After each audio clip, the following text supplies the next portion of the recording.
Untuk membuat bangsa dan negara Indonesia kuat, bolehkah kita melakukan hal yang revolusioner? Apa itu? Bagaimana kalau kita ubah Undang-Undang Dasar 2002? Mengapa? Karena dalam Undang-Undang 2002, pengganti Undang-Undang 45, saya merasa parlemen menjadi lemah gara-gara Undang-Undang 2002. Pelemahan Undang-Undang 45 menjadi 2002 ini dosa siapa sih sebenarnya? Asli, suatu hari anak cucu kita pasti menghujat siapa yang merubah Undang-Undang 45 menjadi Undang-Undang 2002 ya dengan sangat tidak hati-hati karena membuat parlemen Indonesia menjadi lemah. Salah satunya apa yang membuat parlemen Indonesia menjadi lemah? Adalah keluarnya fraksi TNI Polri dari parlemen. Sudah mereka tidak boleh memilih, tidak terwakili lagi di dalam parlemen. Padahal mereka itu terdidik puluhan tahun sebagai garda pertahanan dan keamanan negara.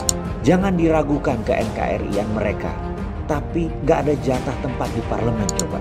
Harusnya 5% dari anggota parlemen adalah fraksi TNI Polri. Harus diadakan lagi. Jadi yang membuat undang-undang ada yang gak paham bela negara.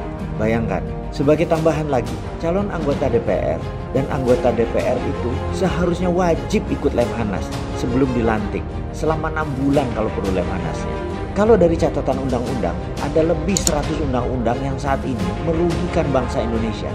Karena keputusan parlemen yang lemah dalam 15 tahun terakhir ini, karena tidak ada fraksi TNI Polri-nya, tidak ngerti bela negara. Ada lagi satu lagi, ASN, abdi negara, pegawai negeri, ada baiknya tidak ikut memilih di dalam pilpres, pemilihan gubernur, pemilihan bupati, karena mereka bisa dimanfaatkan oleh incumbent.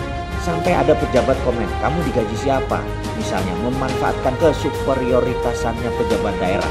Misalnya, kalau mereka tidak memilih, tetapi ada wakilnya di parlemen, baik di pusat atau di daerah, misalnya 5% suara, maka di situ menjadi akan banyak pihak yang diuntungkan.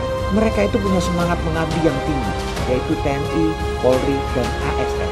Jadi ada baiknya 5% suara fraksi TNI Polri, 5% suara ASN itu akan menambah kredibilitas DPR. Parlemen menjadi solid dan semua pihak terwakili. Jadi bagaimana kalau kita usulkan kita buat referendum untuk mengamen Undang-Undang 2002 menjadi undang-undang baru yang memasukkan fraksi TNI, Polri, dan ASN agar mereka terwakili di parlemen yang membuat parlemen Indonesia menjadi tangguh.